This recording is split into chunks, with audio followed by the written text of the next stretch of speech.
Iqbal Said ini ternyata makin ngelunjak ya saudara-saudara. Ternyata ini orang ketua Perserikatan Buruh ya, dengar-dengar. Dan saya dengar ini orang PKS loh, tapi gak tahu lah. Tapi hampir sama lah karakternya, tapi gak tahu. Iqbal Said ini ngelunjak sekali, mengatakan Kang Deddy Mulyadi itu gubernur konten. Apa-apa yang dilakukan oleh Kang Deddy Mulyadi tidak ada kebaikannya, melainkan demi kepentingan konten. Terus dianggapnya yang dilakukan oleh Kang Deddy Mulyadi santunan kepada jompo, sampiran kepada orang yang tidak mampu, memberikan bantuan kepada masyarakat yang kena musibah di Aceh, di Sumatera, itu dianggapnya kepentingan konten juga. Iqbal Said ini menganggap Kang Deddy Mulyadi itu melakukan segala cara untuk kepentingan Pilpres 2029. Kan ini lucu ya? Nah, agar tidak penasaran, mari kita lihat dulu lah.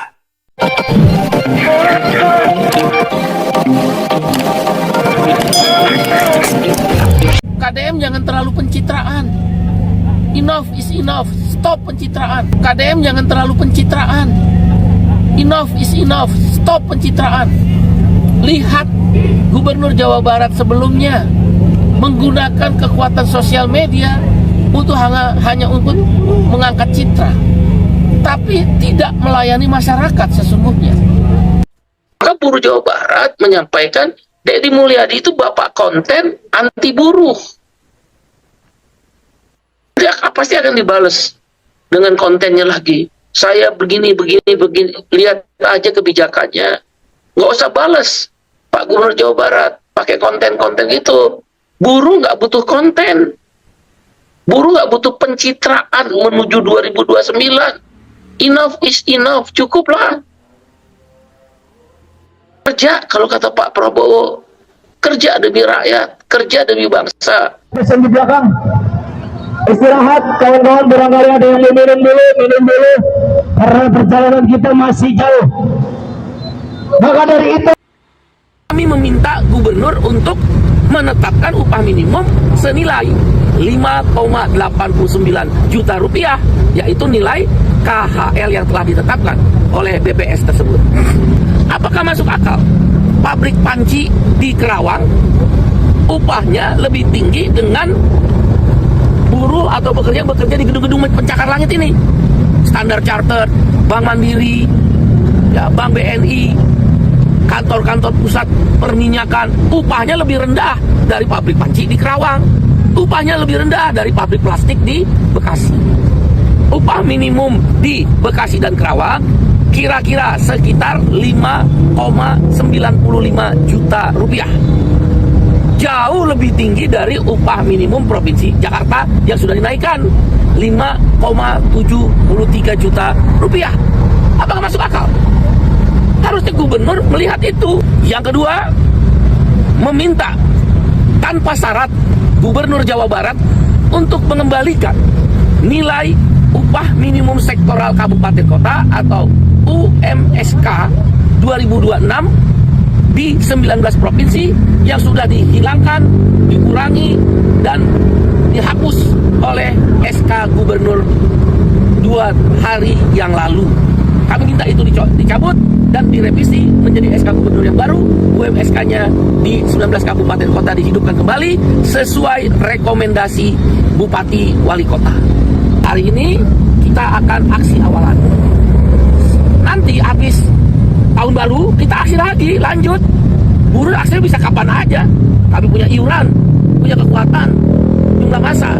Sampai kapan? Sampai gubernur memutuskan UMP 2026 sebesar 5,89 juta rupiah. Lihat GPT sekarang ya, kalau lu ambil satu orang, contoh misal di kantor gua, itu menurut gua itu 100.000 kali lebih pintar dibanding orang yang dulu ambil sini. Gua tuh akhirnya punya teman tandem untuk ngomong ya, yang level intelektualnya sama. Dan ini bahayanya apa? Ini akan bikin gap intelektual. Contoh kameramen gue yang di sini ya pakai AI dan gue yang pakai, itu akan beda sekali. Outputnya gue, inputnya dikasih sama dia, itu akan sangat berbeda. Karena AI ini makin pintar lu sebagai seorang manusia, dia akan makin ngasih jawaban yang lebih bagus lagi. Jadi ini never ending improvement cycle untuk orang-orang tertentu. Jadi dia akan bikin gap yang namanya knowledge. Dulu kan gapnya cuma capital ya. Gue orang kaya sekali, gue bisa invest sana sini. Lu orang miskin, lu gak bisa invest sana sini. Sekarang gue orang pintar, gue orang kaya, gue pakai AI untuk mikir, dan gue pakai capital gue untuk deploy ke tempat-tempat yang bisa gue tanya AI-nya di mana. Dan ini udah real ya. Ini udah happen di depan mata lu semua. Gue lebih baik lu ambil semua karyawan gue, lu pecat semua karyawan gue, dibanding gue gak bisa pakai AI lagi sekarang. Karena itu temen gue untuk bikin decision making lebih penting dari semua karyawan gue. Gimana nanti? Sekarang menurut gue udah 100.000 kali lipat lebih efisien dibanding manusia biasa. Artificial super intelligence itu kan 1 juta kali lebih efisien. Dan di saat itu sudah terjadi, ini kita akan lihat dunia yang sangat berbeda. Mungkin ya, kedepannya barang itu bisa jadi murah. Ini gue ngomong positif dulu. Gue bilang barang akan jadi murah. Karena efisiensi mengerjakan suatu barang akan berbeda. Contoh, baju handmade tunik zaman dulu ya. Zaman raja-raja zaman dulu. Itu butuh 1 tahun kerja lu untuk bisa beli. Sekarang lu di Zara, lu ke toko lu bisa beli. Kenapa? Karena biaya produksinya makin rendah. Kedepannya kalau AI udah canggih sekali, semua barang dan jasa itu akan jadi murah sekali justru. Manusia harusnya makin sejahtera. Tapi kan gue tahu banget manusia sifatnya apa? Serakah, ya. Tukang iri, greedy, serakah semuanya. Takfir, takut. Apa yang akan disebabkan kalau misalnya ini bikin semuanya jadi murah? Ada orang-orang tertentu yang nggak mau itu terjadi. Akhirnya manusia-manusia yang nggak penting ini akan disingkirkan nanti ke samping. Kalau lu lihat di Cina ya, robot itu udah ngelipetin handuk ya. Jadi handuk di Cina di hotel itu udah bukan manusia yang lipat. Itu sudah robot semua. Nggak usah jauh-jauh lu makan di Haiti aja nganter kadang udah robot kan. Itu tinggal masih ada manusia yang ngambilin aja. Nextnya robotnya humanoid, dia taruh sendiri. Orang baru lihat AI itu cuman gantiin coder ya, cuman gantiin marketer, cuman gantiin ilustrator. Ada yang bahkan bilang juga, oh enggak, AI nggak bakal gantiin coding. Coba deh lu lihat ya, batch paling baru di Y Combinator itu banyaknya programmernya nol, founder yang nggak bisa programming bahkan. Gue paham lu harus ngerti basic logiknya juga karena gue juga bisa programming. Cuman jawabannya adalah ke depan ketika ini udah super intelligence lu udah nggak butuh lagi gitu. Argumen programmer sekarang kalau ntar ada bagi ntar siapa yang benerin ya programmer? Ya itu sekarang bos. Sama seperti marketer, masih kita yang implementasikan AI sebagai alat bukan menggantikan, lu goblok banget gitu. Lu bahkan belum tahu cara pakainya. Lu kalau tahu bahkan yang sekarang aja cara pakai yang kayak gue yang pakai, lu nggak akan bilang itu lu membantu implementasikan, lu digantiin. Nanti di seluruh rumah lu itu akan ada pembantu robot, ada PT robot, semuanya robot. Nah sekarang pertanyaannya kalau kita sudah tahu ini semua, lalu solusinya apa? Gue belajar dari ya ini mentor gue yang jauh yang gue nggak pernah sempat ketemu tapi sudah meninggal, yaitu Charlie Munger. Charlie Munger selalu ngajarin gue dari semua yang dia ngomong di depan itu, dia selalu ngajarin invert. Pikir kebalik. Ini kan kita lihat nih, ke depan ada krisisnya. Kita harus lihat secara sistematis. Nah, kita gimana cara invert pemikiran ini? Gue kasih contoh ya, maksudnya invert itu apa? Lu punya restorannya. Gimana caranya restoran lu bangkrut? Lu mau restoran sukses, lu mikir gimana caranya restoran lu bangkrut. Oke. Cara pertama restoran bangkrut itu apa? Makanannya nggak enak.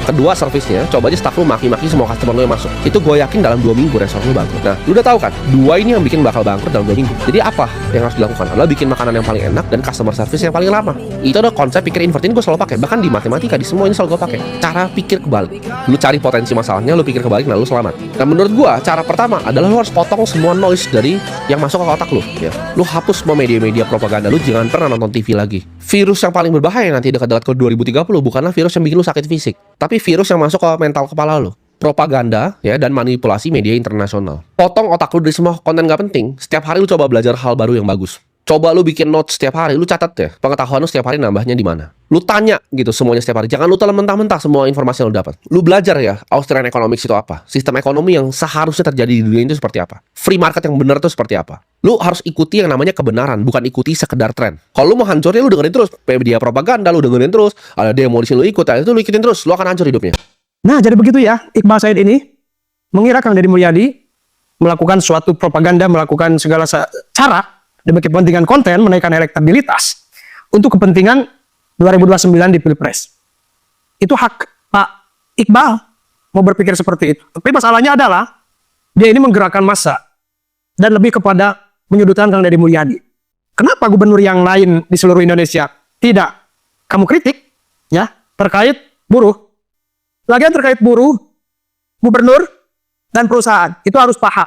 Gubernur hanya sebagai fasilitator untuk menekan perusahaan supaya melakukan cara-cara yang sesuai dengan undang-undang. Jadi sebagai penengah nih gubernur ya, dan harus memastikan perusahaan itu tetap nyaman berada di Indonesia. Kalau nggak ada perusahaan, kalian sendiri yang nganggur ya. Jadi jangan buruk sangka terus nih kepada Kang Deddy Mulyadi. Lagian kenapa Anda juga sebagai ketua Perserikatan Buruh kok masih berpikirnya seperti itu?